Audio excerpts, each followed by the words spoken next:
So పిఠాపురానికి వచ్చి ప్రతి నాయకుడు ఇచ్చే వాగ్దానాలు ఏంటంటే అక్కడ కాపు ఓటర్లు ఎవరైతే ఉన్నారో వాళ్ళకి ఏదో చెప్తారు. మళ్ళీ నెక్స్ట్ చెప్పేది ఏంటంటే రైతుల కోసం. సో ఆల్రెడీ జగన్మోహన్ రెడ్డి గారు కూడా ఒక పథకం పెట్టి 24,000 రూపాయల వాళ్ళకి ఇవ్వడం జరుగుతుంది. పవన్ కళ్యాణ్ గారు కూడా ఇది ఒక సిల్క్ సిటీలా చేస్తాను, నేతన్నలకి రైతన్నలకి అండగా ఉంటాను అని చెప్పడం అయితే జరుగుతుంది. దాన్ని ఎలా తీసుకుంటారు మీరు? ఒకటి బ్రదర్, ఇప్పుడు నేతన్న నేస్తాం అని చెప్పి మన జగన్మోహన్ రెడ్డి 24,000 రూపాయలు చేనేత కుటుంబాలకు ఇస్తున్నాను అని చెప్పి ఒక స్కీమ్ తెచ్చాడు కొన్ని రోజుల నుండి. అది ఎంతవరకు ఎంతమందికి వచ్చింది అనేది నాకు మొత్తం లిస్టే ఉంది. నేనేమంటానంటే ఇప్పటికే పద్మశాలీలు చేనేత కార్మికులందరూ కూడా దేన స్థితిలో ఉంటే వాళ్ళకి రావాల్సిన చాలా స్కీమ్స్ అన్ని కూడా నువ్వు రద్దు చేసి ఒక నేతన్న నేస్తాం అనే ఒక స్కీమ్ తీసుకొచ్చి అందరికీ కూడా నువ్వేదో న్యాయం చేసినట్టుగా మాట్లాడితే ఎలా జగన్మోహన్ రెడ్డి? నువ్వు కూడా నేనేమంటానంటే ఇప్పుడు నా దగ్గరే ఒక లిస్ట్ ఉంది. సో వైఎస్ఆర్సీపీ ప్రభుత్వం వచ్చిన తర్వాత చేనేత కార్మికులకు రద్దు చేసిన 7 స్కీమ్స్ లిస్ట్ ఇది. చేనేత సహకార సంఘాల్లో తయారైన బట్టల అమ్మకాలపై 20% రిబేట్నిన ఆ పథకం ఉండేద్దని రద్దు చేశాడు. సంఘ సభ్యులు ఎవరైతే ఉన్నారో వాళ్ళందరూ కూడా బట్టలు నూలుపై సబ్సిడీ ఇచ్చేవారు ఒకప్పుడు, దాన్ని రద్దు చేశాడు. సంఘ సభ్యులు నేత మజూరి ఏదైతే ఉందో వాళ్ళకి ఇస్తున్న థ్రిఫ్ట్ ఫండ్ స్కీమ్ ఉంటుంది, ఆ స్కీమ్ని రద్దు చేశాడు. డిసిసి బ్యాంకులో ఎవరైతే సంఘ సభ్యులు ఉన్నారో వాళ్ళందరికీ కూడా పావలా వడ్డీకి రుణాలు ఇచ్చేది, దాన్ని కూడా రద్దు చేశాడు.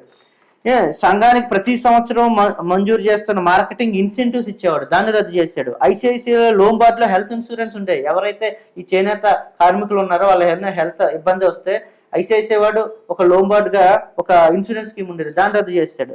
చేనేత కార్మికుల పిల్లలకి ఇది మరీ ముఖ్యంగా 8వ తరగతి నుండి ఇంటర్మీడియట్ చదువుకునే పిల్లలందరికీ కూడా స్కాలర్షిప్లు ఉండేవి ఒకప్పుడు, స్కాలర్ కూడా తీసేసి ఇన్ని 7-8 రకాల స్కీమ్స్ నువ్వు రద్దు చేసి 24,000 రూపాయలు వచ్చి ఒక చేనేత వాళ్ళందరికీ నేతను నేస్తాం అని ఇస్తే ప్రజలకు తెలియదు అనుకుంటున్నావా?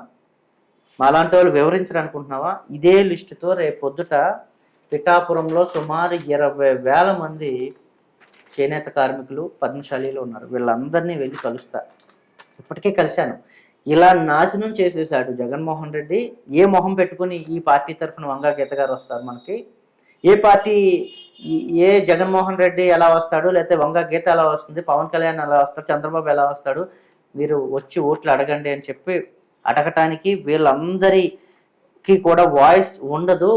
చేనేత అంటే, పద్మశాలీలు అంటే, బీసీలు అంటే, బడుగు బలహీన వర్గాల ప్రజలు అంటే వీళ్ళు చాలా సైలెంట్గా ఉంటారు అనుకుంటే వాళ్ళందరి తరఫున నా వంతు పోరాడడానికి నేను ముందుకు వచ్చాను. వీళ్ళు చేసిన అన్ని అక్రమాలను కూడా ప్రజాక్షేత్రంలో నేను పెట్టడానికి సిద్ధంగా ఉన్నాను. ప్రజలు ఎవరిని ఆశీర్వదిస్తారో త్వరలోనే తెలుస్తుంది. ఆ రాజకీయ పార్టీ ఈ రాజకీయ పార్టీ అనేది కాసేపు పక్కన పెడితే, రాజకీయాల్లో డబ్బులు పంచని, డబ్బులు లేని రాజకీయాలు నిజమేనంటారు అసలు? అంటే ఈ క్వశ్చన్ ఎందుకు అడుగుతున్నానంటే, జనసేనలో ఏ టికెట్కి మేము డబ్బులు తీసుకోలేదు, రేపొద్దున అభ్యర్థులు కూడా డబ్బులు పంచొద్దు, లాస్ట్ టైం కూడా వాళ్ళు ఏం డబ్బులు పంచలా, ఈసారి కూడా అలా డబ్బులు లేని రాజకీయం చేస్తామని చెప్పేసి అని అంటున్నారు. అంటే అది అవుద్దా అసలు రాజకీయాలు? ఒకటి బ్రదర్, నేనేమంటానంటే పవన్ కళ్యాణ్ లాంటి ఒక చరిష్మా ఉన్న నాయకుడు ఏ మాట మాట్లాడినా ఆచితూచి మాట్లాడాలంటాను. మరి మీ పార్టీలో టికెట్లు ఇచ్చినందుకు డబ్బులు తీసుకోలేదు అని నువ్వు చెప్తున్నావు కదా, అంటే డబ్బులు లేని రాజకీయ నాయకులు రావాలి సొసైటీలోకి నమ్ముతున్నావు కదా, మరి ప్రజలను ఎందుకయ్యా నువ్వు డబ్బులు తీసుకోండి అంటావు? బుద్ధి లేదా నీకు అసలు? నేనేమంటానంటే ఓటుకు నోటు తీసుకోండి అని ఇదే పవన్ కళ్యాణ్ చెప్తా ఉన్నాడు. నువ్వు ఎవరు వచ్చినా సరే డబ్బులు తీసుకో, ఓటు మాత్రం నాకు వెయ్యి అంటున్నాడు. అది ఇండైరెక్ట్గా చాలా దారుణమైన మాట. అది ఇందులో ఒక ఎగ్జాంపుల్ చెప్తానండి. ఇప్పుడు మీరు ఉన్నారు, మీరు రేపు పొద్దున్న డబ్బులు పంచడానికే ఓటర్గా నా దగ్గరికి వచ్చారు అనుకుందాం కొద్దిసేపు. అనుకుంటే మీరు నాకు డబ్బులు ఇచ్చారు 2,000 3,000 ఓటు వేయడానికి. నేను రేపు పొద్దుట అదే ఊర్లో సమస్య ఏదైనా వస్తుంది, సమస్య వచ్చినప్పుడు నేను మీ దగ్గరికి వచ్చి ఏ విధంగా అడగగలను? మీరేమంటారు? డబ్బులు ఇచ్చాను కదరా, మళ్ళీ సమస్యలు అవన్నీ చెప్పక బయటకు పోరా అంటారు. నేను ప్రశ్నించే హక్కును కోల్పోతాను. అప్పుడు ప్రశ్నించే హక్కును కోల్పోతావయ్యా నువ్వు, డబ్బులు తీసుకోకు అని చెప్పాల్సిన ఇదే పవన్ కళ్యాణ్ బుద్ధి లేకుండా ఓటర్లందరినీ కూడా డబ్బులు తీసుకో అని ఇండైరెక్ట్గా రెచ్చగొడతా ఉన్నాడు. సో నేను రేపు పొద్దున యాక్చువల్గా నేను డ్రాఫ్ట్ కూడా తయారు చేశాను. ఎలక్షన్ కమిషన్కి ఈయన మీద కంప్లైంట్ చేయడానికి కూడా నేను సిద్ధంగా ఉన్నాను. నీ పార్టీ ఎంత నీతిగా ఉండాలనుకుంటావో ప్రజలు కూడా అదే నీతివంతంగా ఉండాలి. ఎవరి దగ్గర దేహి అని చెయ్యి చాపకండి. మీరు ఓటుకి నోటు వద్దు, ఒక ఓటుని చాలా గర్వంగా ధైర్యంగా వాడుకోండి అని చెప్పాల్సిన ఇదే పవన్ కళ్యాణ్. బుద్ధి లేకుండా నీ పార్టీ కోసం ఎంత మంచిగా ఆలోచించుకున్నావు, ప్రజల దాన్ని కూడా అదే విధంగా ఆలోచించాలిగా. నీకు కామన్ సెన్స్ లేకుండా ఈ విధంగా మాట్లాడుతుంటే ప్రజలు చూస్తారు బ్రదర్. సో పవన్ కళ్యాణే కావచ్చు, ఎవరైనా సరే ప్రజాక్షేత్రంలోకి వచ్చినప్పుడు ఆచితూచి మాట్లాడాలి. మేమున్నాం, మీరు డబ్బులు ఎక్కడా రూపాయి తీసుకోకండి, మీరు ప్రశ్నించే హక్కును కోల్పోకండి, మేము మీ వెనకాల ఉన్నాం, మేము ముందున్నాం, మీ పరిస్థితులకు అన్నీ ఏ బాధ వచ్చినా మేము సిద్ధంగా ఉన్నట్టు మేము ప్రజల్లోకి వెళ్తా ఉన్నాం. ప్రజలు ఇవన్నీ కూడా గమనిస్తారు. ప్రజలు అంటే పిఠాపురం నియోజకవర్గంలో 2,50,000 మంది ఓటర్లు ఉన్నారు. ఎవరో ఎక్కడో హడావుడిగా మైక్ పెట్టి ఇంకొకరు ఏదో చేసి ఒక 10 మంది చేసిన మాటలు మాత్రమే ప్రజలు అయితే చూడరు కదా. ఏ విధంగా నెగ్గుకు రాగలడో, ఇదే అసెంబ్లీ గేటుకు ఎలా వెళ్ళగలడో, అసలు గేటును కూడా తాకనిస్తామో లేదో మీరు కూడా చూస్తూ ఉండండి. ఆంధ్ర రాజకీయాలు ఒకసారి చూసుకున్నట్లయితే లోక్సత్తా జయప్రకాష్ నారాయణ గారు ఉన్నారు కదా, ఆయనది ఒక ప్రత్యేకమైన అధ్యాయం అని చెప్పాలి. సో ఆయన ఈ రాజకీయాలకు అతీతంగా ఒక స్పెషల్ పర్సన్ లా కనబడతారు ఆయన. కానీ ఆయన ఈ మధ్యకాలంలో జగన్మోహన్ రెడ్డి ప్రభుత్వం చాలా బాగుంది, వైఎస్ఆర్ కాంగ్రెస్ చాలా బాగా పరిపాలించింది అని చెప్పేసి అన్నారని కొన్ని వార్తలు వచ్చాయి.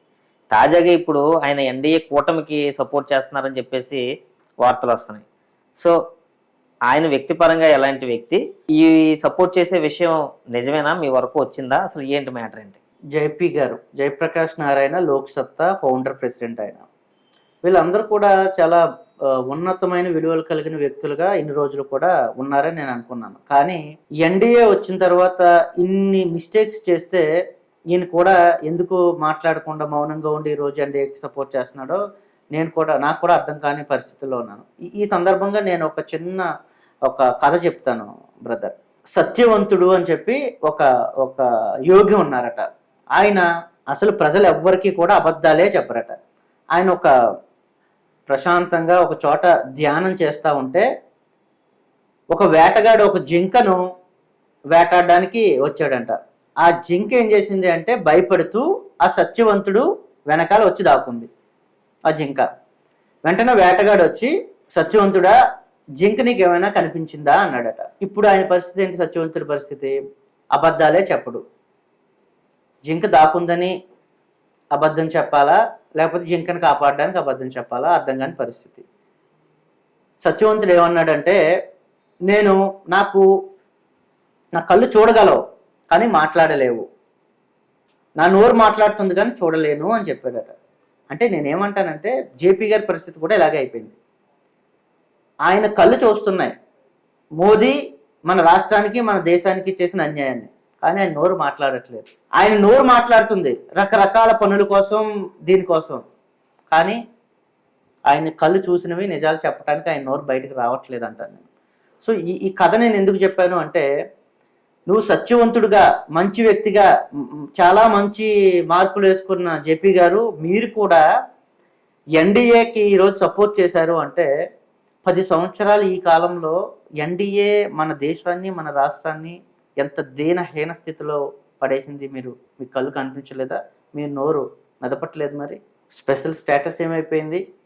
స్పెషల్ ప్యాకేజీలు ఇస్తానని ఏమైపోయాయి? రైల్వే జోన్లు ఏమైపోయాయి?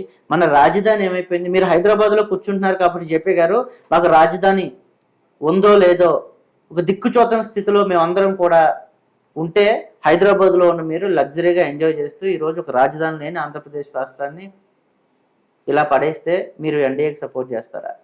సో మేధావులు అని చెప్పుకున్న వాళ్ళు ఏదో ఒక రోజు మేము మేధావులు కాదు అని నిరూపించుకుంటారు. జేపీ గారు కూడా ఈరోజు అక్కడే ఉన్నారని నేను అనుకుంటాను. జై భీమరావ్ భారత్ పార్టీ అసలు వస్తే ఎటువంటి మంచి ప్రజలకు చేస్తారు? ఓటు ఈ పార్టీకి ఎందుకు వెయ్యాలి అంటే మీరు ఏం చెప్తారు? కొన్ని వందల రాజకీయ పార్టీలు మన రాష్ట్రంలో, మన దేశంలో కూడా ఉన్నాయి. ప్రతి రాజకీయ పార్టీ ఒక మంచి ఉద్దేశంతో వస్తాయి. వచ్చిన తర్వాత వాళ్ళు ప్రజలకు నిజంగా చేసిన న్యాయం ఏంటి, మంచి ఏంటి అనేది ప్రజలకు వాళ్ళే వివరించాలి. ప్రజలు కూడా చూస్తూ ఉంటారు. మేము గడిచిన 5-6 సంవత్సరాల్లోనూ మా పార్టీ స్థాపించిన నాటి నుండి కొన్ని వందల వేల పోరాటాలు చేస్తున్నాం. డాక్టర్ సుధాకర్ని వైఎస్ఆర్సీపీ ప్రభుత్వం వచ్చిన తర్వాత డాక్టర్ సుధాకర్ని మాస్క్ లేదని అడిగినందుకు ఏ విధంగా చంపేశారో మనం చూసాం. డాక్టర్ అనితారాణి మీద ఏ విధంగా చేశారో చూసాం. శిరోమండనం వరప్రసాద్ని ఏ విధంగా చేశారో చూసాం. కోడికత్తు సీనుని ఏ విధంగా హింసించారో చూసాం. ఒకటి కాదు, కొన్ని వందల వేల కేసుల్లో వీళ్ళందరి కోసం, బాధితుల కోసం మేమందరం పోరాడి నిలబడ్డాం. ఇవన్నీ ప్రజలు చూస్తూనే ఉన్నారు.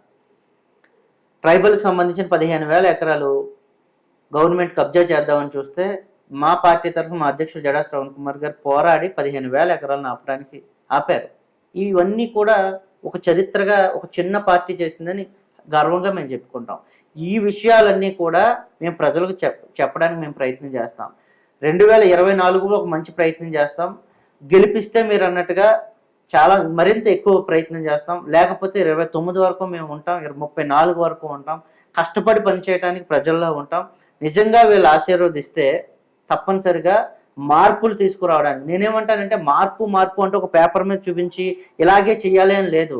నిజంగా కష్టాలను చూసి వ్యక్తులు మనం కాబట్టి, మేమందరం కూడా దీనికి ఒక పేపర్ వర్క్ అక్కర్లేదు. గ్రౌండ్లోకి వెళ్ళిన తర్వాత ఎలా చేయాలి అనేది ఒక మంచి ప్రణాళికతో మేము సిద్ధంగా ఉన్నాం కాబట్టి మాకు చాలా క్లారిటీ ఉంది. ప్రజలు ఆశీర్వదిస్తే ప్రజల కోసం పనిచేయడానికి మరింత ఎక్కువసేపు కష్టపడడానికి సిద్ధంగా ఉన్నాం. సార్, ఫైనల్గా మీరు పిఠాపురం నుంచి ఎమ్మెల్యే అభ్యర్థిగా పోటీ చేస్తున్నారు కాబట్టి ఏ ఎజెండాతో వెళ్తున్నారు? ఎటువంటి భరోసా పిఠాపురం ప్రజలకి ఇవ్వబోతున్నారు? ఒకటే బ్రదర్, పిఠాపురంలో పుట్టిన పెరిగిన వ్యక్తిగా, అన్ని కష్టాలు చూసిన వ్యక్తిగా నాకంటూ ఒక క్లారిటీ ఉంది. ప్రజలు నిజంగా ఏమి ఇప్పటి వరకు కోల్పోయారో అవన్నీ కూడా చేయటానికి ఒక మంచి ప్రణాళికతో నేను వెళ్తా ఉన్నాను. మా పార్టీ తరఫున ప్రజలకు ఏం చేయగలం? 2,50,000 మంది ఓటర్లు పిఠాపురంలో ఉన్నారు. వీళ్ళందరూ కూడా నిజంగా ఏమి ఇప్పటివరకు కోల్పోయారు, ఈ ప్రభుత్వాలు ఏం చేయలేదో అన్నీ కూడా ఒక మంచి ప్రణాళిక నా దగ్గర క్లియర్గా ఉంది. అవన్నీ నేను చెప్పడానికి ప్రజల దగ్గరికి వెళ్తాను. ఒక ఓసీలు ఏం ఇప్పటివరకు కోల్పోయారు, ఒక బీసీలు ఏం కోల్పోయారు, ఒక ఎస్సీ ఎస్టీ సోదరులు ఏం కోల్పోయారు, మైనార్టీలు ఏం కోల్పోయారు, ఇలా కుల మతాలకు అతీతంగా ఒక మంచి అజెండాతో నిజంగా ప్రజలకు ఏం కావాలో మంచి మేనిఫెస్టోతో, మంచి అజెండాతో నేను వెళ్తూ ఉన్నాను కాబట్టి ప్రజలు ఆశీర్వదిస్తారు నన్ను, నా పార్టీని నేనైతే భావిస్తూ ఉన్నాను. Thank you sir, thank you so much అండి. మీ వాల్యుబుల్ టైంని మా కోసం కేటాయించి వాల్యుబుల్ వర్డ్స్ మా కోసం చెప్పినందుకు సో మా ఛానల్ తరఫున మీకు ప్రత్యేకమైన ధన్యవాదాలు తెలియజేస్తున్నాం. అలాగే రాజకీయాల్లో మీరు మరింత ఉన్నత స్థానాలకు వెళ్ళాలని మనస్ఫూర్తిగా కోరుకుంటూ thank you sir. Thank you. So ఇదండి జై భీమరావు భారత్ పార్టీ తరఫు నుంచి పిఠాపురం నుంచి ఎమ్మెల్యేగా పోటీ చేస్తున్న మన మల్లికార్జున గారితో ఇంటర్వ్యూ. మరొక మంచి ప్రముఖ రాజకీయ నాయకుడితో మరొక ఇంటర్వ్యూతో మళ్ళీ కలుద్దాం. అంతవరకు సెలవు. నమస్తే. జై హింద్.